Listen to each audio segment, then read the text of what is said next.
At around 21 minutes, 25 seconds, you see both Meredith, played by Kate Flannery, and Meredith, played by Henriette, in the same episode. Yes, you saw it, Angela. Yes. I saw it, and I almost texted you, background expert.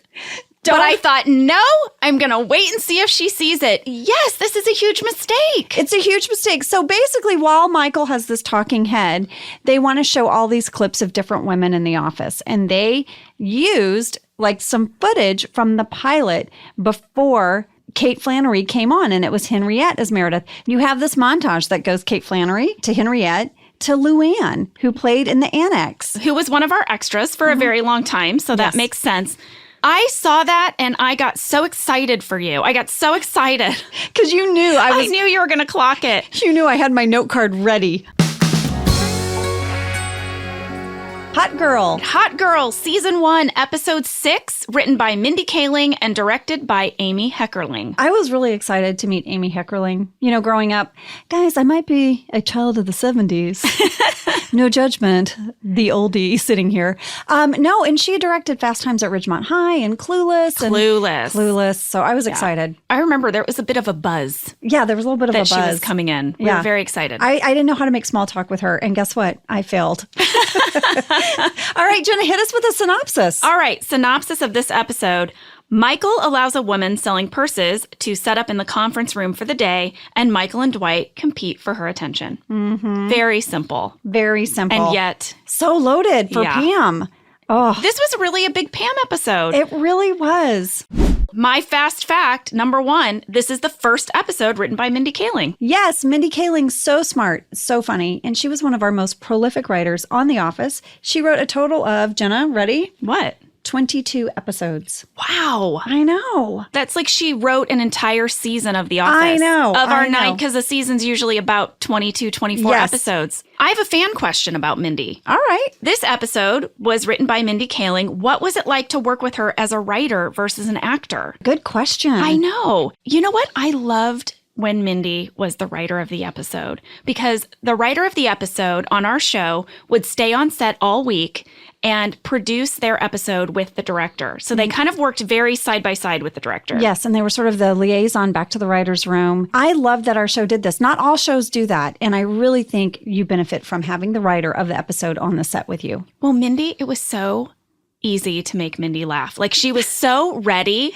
to love everything you were doing. You were filled with such confidence when Mindy was on the set. And she also was really good on the spot coming up with new jokes, because that was another thing that the writer of the episode would do. They would pitch you improvisations on the spot. Yeah. And Mindy, for me, as someone with like an improv background, I loved being able to pitch to Mindy because she's so smart. So I could like say, hey, Mindy, could I, try this? And then she would just instantly be like, oh, that'd be great. Or how about you do this? Like, she was such a wonderful creative collaborator.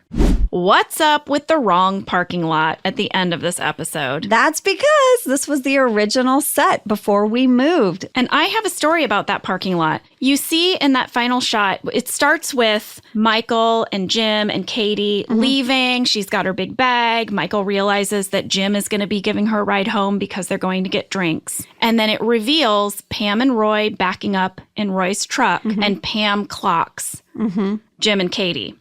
At the end of the night, they reset us back into the parking lot, and we sat there, and we sat there in the truck. We sat there in the truck. And then all of a sudden, we saw everyone driving away in their own cars. Oh, no! They left us in the truck. They forgot to tell us that they had wrapped. David and I were like, what? What is going on? So, and here's the thing. I've talked about this before. David Denman and I were very good friends in real life. We talked about in the basketball episode how you and I became best friends because we had to sit on that bench for hours and hours. This is really the episode where David and I became such good friends. Well, this is our third fast fact. Okay. Amy Adams was the purse girl. Mindy told me that Amy was her favorite from the very beginning. This is who she wanted to cast as the purse girl from her audition. But something that I think people don't realize is that Amy Adams wasn't Amy Adams when she was cast as the purse girl. She became Amy Adams later. And that's an interesting story, actually, because we filmed this episode in the fall of 2004. but they didn't start airing until the spring of 2005. Mm-hmm.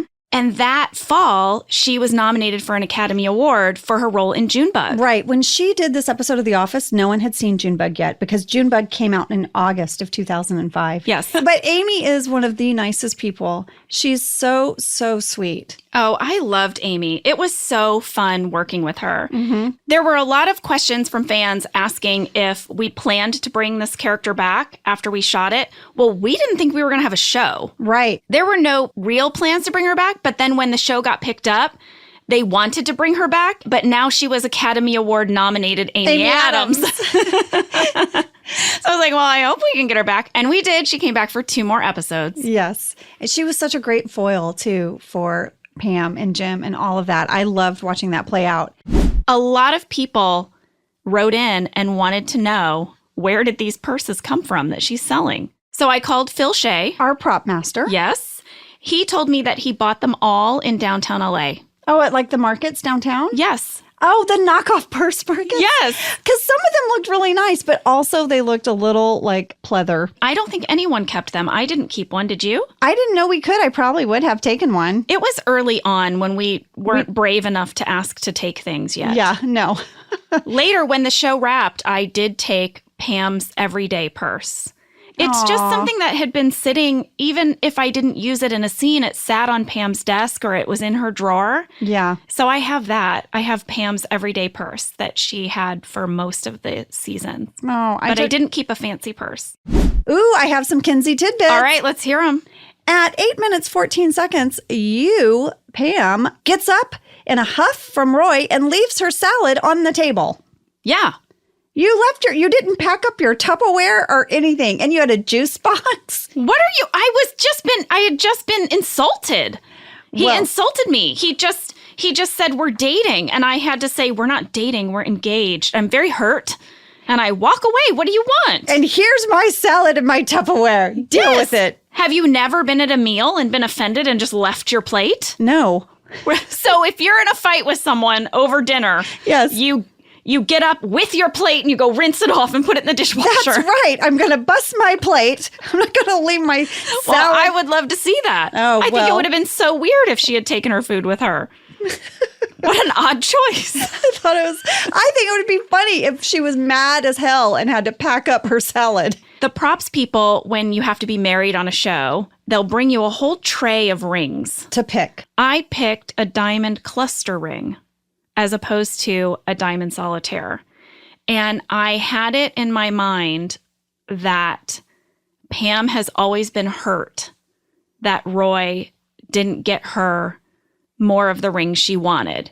But I always felt like her opinion of Roy was that he didn't put enough effort into getting to know her or what she would like, or he didn't put a lot of effort into the engagement ring. Or the relationship. But that the ring is really a symbol of his lack of effort and his lack of knowing her. And every day when I would look down at that diamond cluster ring, it would just poke at those wounds that she has in her relationship with Roy.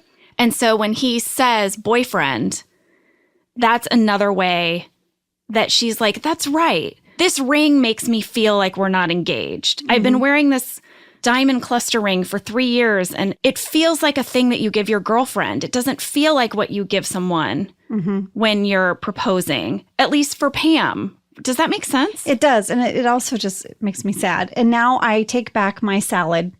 My salad judgment. So you see how hurt she was. She was you see very the hurt. history there. Yes, she can't clean up a salad in that moment, No, Angela. yeah, no. In that moment, she's like, 3 years. 3 years I've sat here and you haven't noticed me. Yes. That's what's raging inside her. I have a final little tidbit. I have a Fischer tidbit. The coffee maker. We never find out who won the coffee maker. No. I'm feeling like I need to know. We never find out who won it, and we never see it again. We so it never doesn't see it stay again. in the office. I asked Phil Shea because a fan wrote in. They wanted to know, did any of us get to keep it? People are very interested in the things we're allowed to keep and not keep. I get it. He said no. He said it was borrowed from Starbucks and had to be returned. I believe that. Where is that machine now? I actually believe that. And I bet the purses were returned because we were on a tight budget and we thought we were getting canceled. Yes. And we didn't want to give NBC any reason to think we were trouble. That's right. So I believe that all of that was returned and we got to recoup that money. For sure.